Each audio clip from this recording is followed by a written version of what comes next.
গাজা যুদ্ধের অবসান ঘটাতে নতুন ইসরায়েলি প্রস্তাব মেনে নিতে হামাসের প্রতি আহ্বান জানিয়েছেন যুক্তরাষ্ট্রের প্রেসিডেন্ট জো বাইডেন। তিনি বলেছেন, এখন এই যুদ্ধ বন্ধের সময় এসেছে।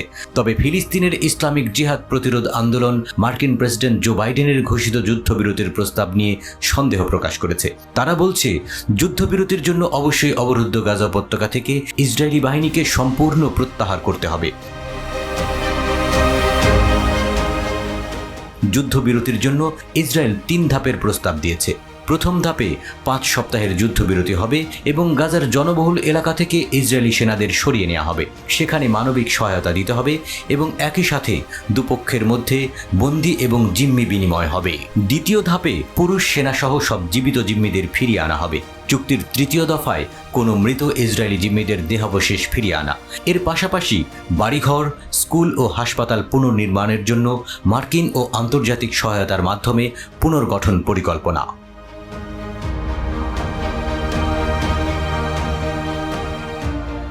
তবে ফিলিস্তিনের ইসলামিক জিহাদ বলছে, মার্কিন প্রেসিডেন্ট যা বলেছেন তা নিয়ে আমরা সন্দিহান।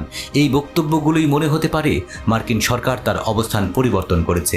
যদিও ইহুদিবাদী শাসক গোষ্ঠীর প্রতি পূর্ণ সমর্থন রয়েছে হোয়াইট হাউসে, ওয়াশিংটন ইসরায়েলের অপরাধ ধামাচাপা দিতে চায়। আমাদের জাতির বিরুদ্ধে আগ্রাসনে আমেরিকার হাত আছে। ইসলামিক জিহাদ জানিয়েছে, তারা সেই প্রস্তাবকেই মূল্যায়ন করবে যা ফিলিস্তিনি গণহত্যা বন্ধের নিশ্চয়তা দেয় এবং ফিলিস্তিনিদের স্বার্থের পাশাপাশি প্রতিরোধ শক্তির দাবি পূরণ করে। টেলিভিশন বক্তৃতায় ইসলামিক জিহাদের সশস্ত্র শাখা আল কুদস ব্রিগেডের মুখপাত্র আবু হামজা দখলদার শত্রুকে সতর্ক করে বলেছেন, ইসরায়েলি বন্দীদের ফিরিয়ে আনার একমাত্র উপায় হল গাজা থেকে সেনা প্রত্যাহার করা, আগ্রাসন বন্ধ করা এবং বন্দীদের বিনিময়ের জন্য প্রতিরোধের শর্ত মেনে নেওয়া। তবে ইসরায়েলের প্রধানমন্ত্রী বেনিয়ামিন নেতানিয়াহু এখনও মনে হয় ঘোরের মাঝে আছে। তার দিবাস্বপ্ন দেখা এখনও শেষ হয়নি।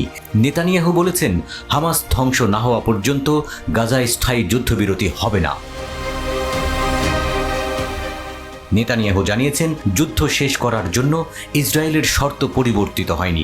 হামাসের সামরিক ও শাসন ক্ষমতা ধ্বংস করা, সমস্ত জিম্মিদের মুক্ত করা এবং গাজা যাতে আর ইসরায়েলের জন্য হুমকি না হয় তা নিশ্চিত করা হবে।